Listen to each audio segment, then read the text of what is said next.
Well, hello everyone, and welcome back to a P43 MINI. So we've got a fun little one for you today. F1 drivers need licenses as well.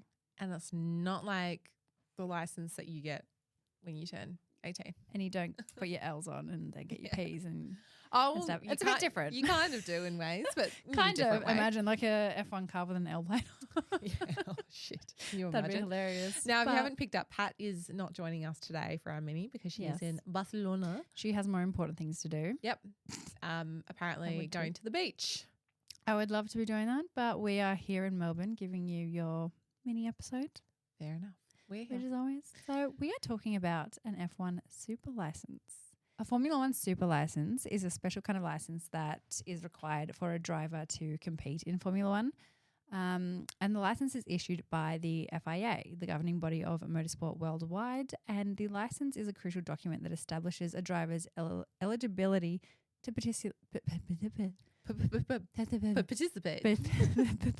I want to participate in a drive. Participate in Formula One. But I think the fun thing about this license, all motorsport have to have it. Yeah. And it's kind of like tiers to it. So it's a complex process to obtain the F1 super license. Various elements such as age, experience, and safety awareness like that. That's like getting your normal license, right?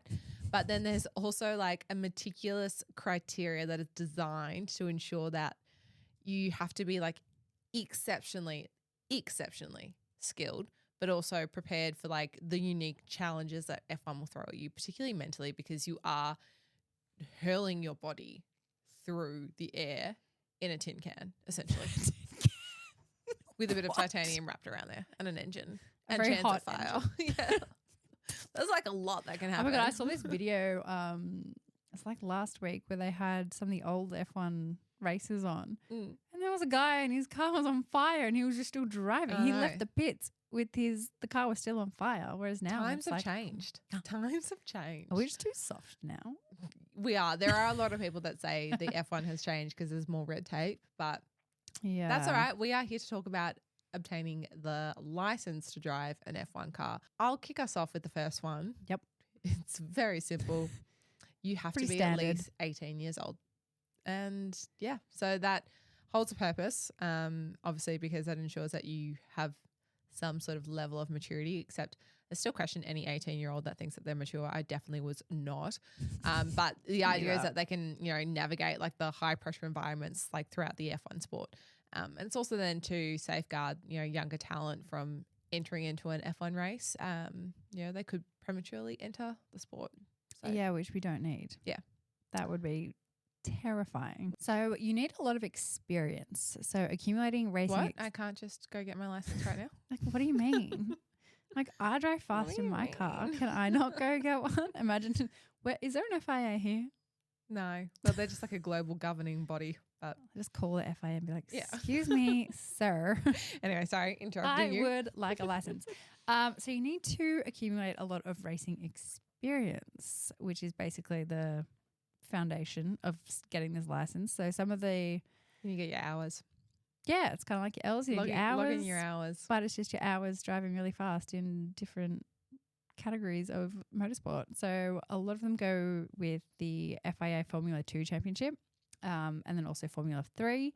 You can get these points from the IndyCar Series, the Super Formula Championships, the W Series for female drivers, and select regional Formula 3 championships. I also think, I know some of the supercars, you can get them here in Australia.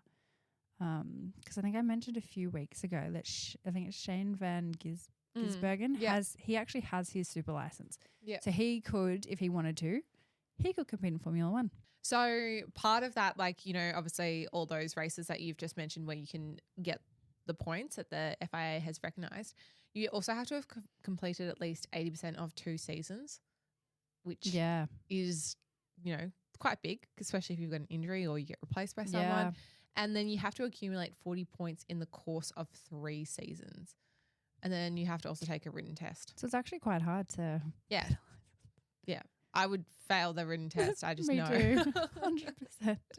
I think. I wonder what questions they ask in the test. Well, I think part of that is like a safety test. You know, road Yeah. rules. They probably test them on flags. I don't. I mean, there's probably so much more to what is involved in that test, and maybe we should download a 100%. copy and give it a go after, Yeah. so we can film ourselves doing that. We'll so do it. We'll do it.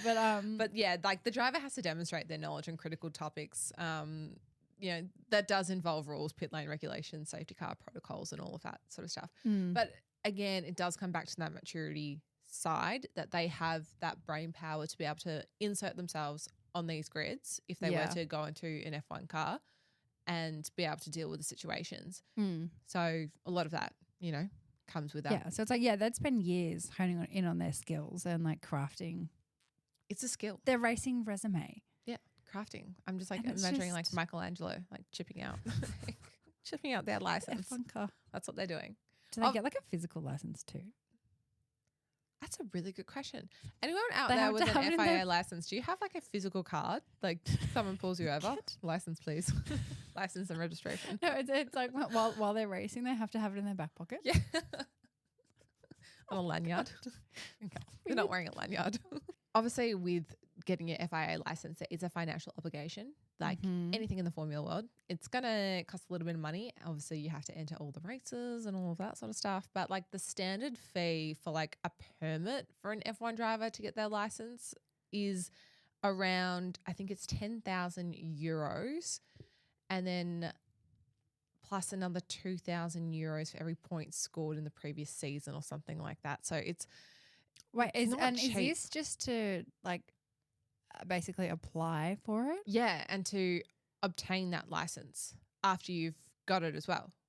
But is that $10,000 during or $10,000 after? I think it's both. They're not super clear about like when they pay that, but you definitely have to pay to get that license. And then there'd be some, you know, fees to keep that and to renew it, because super licenses typically hold validity for a single F1 season. So this requirement then ensures drivers continually meet the like criteria. Oh, we can't speak criteria and remain like, you know, at the forefront of the sport, knowing exactly what they're going to do. I want one.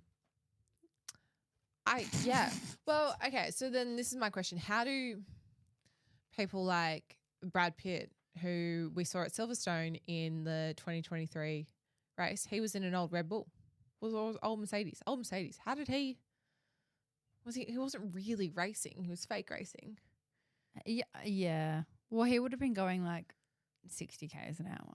Yeah. I mean, well, I've done drive days. You've done drive days. You get to floor those cars. So maybe it's just like a similar kind of situation. kind of thing, I think. I don't know. Now, you also can get penalties on your license. It's like getting a ticket. Naughty boy or girl. Or girl. It can be suspended. Get suspended if you've just done too many naughty things. You can have it taken away from you. Goodbye. You've lost all those years, all that hard work, all that money. And you pretty Gone. much would lose it like the exact same way that we would lose or suspend. They just our like license. take it. Well, it'd be for like similar L. reasons. Like, no, you're not having a license. I want to drive home. But yeah, it'd be like if you're intoxicated, if you've done something stupid. Oh my gosh. If We you're not didn't talk performing about to the this standard. in the main episode. Max Verstappen being pulled over in Monaco. Oh, yes. I wonder if this could affect and a big his... fine. No, they just said a big fine.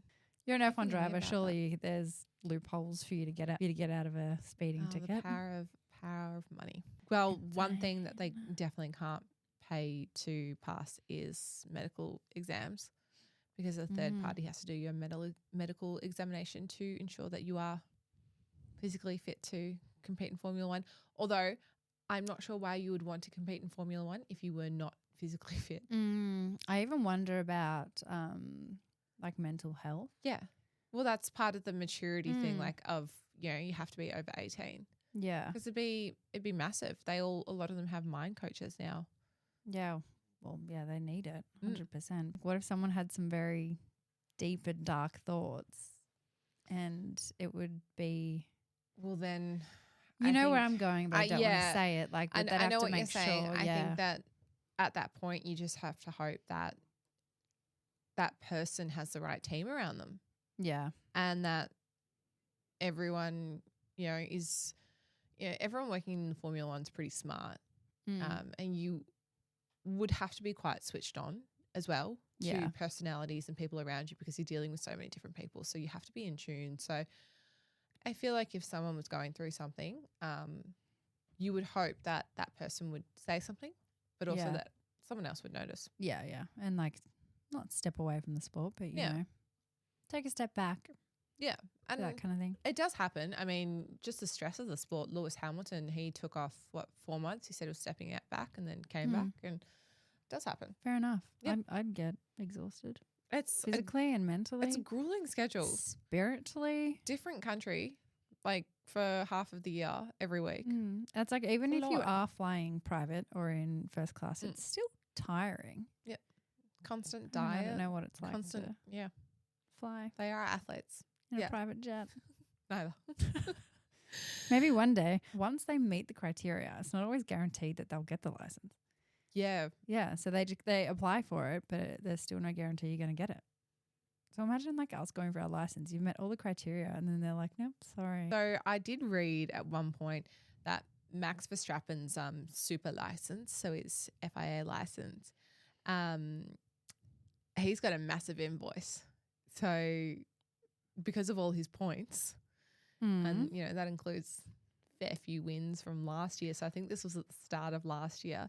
His license cost him 963,000 euros. What?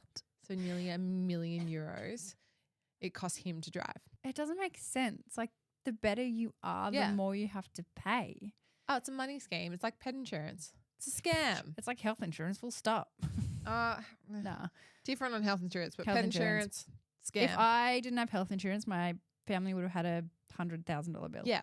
So, but I don't know. I don't know what it is that it costs out that much that they have to pay for the points that they've achieved in the previous season, but it's got to be something to do with insurance is all I can say.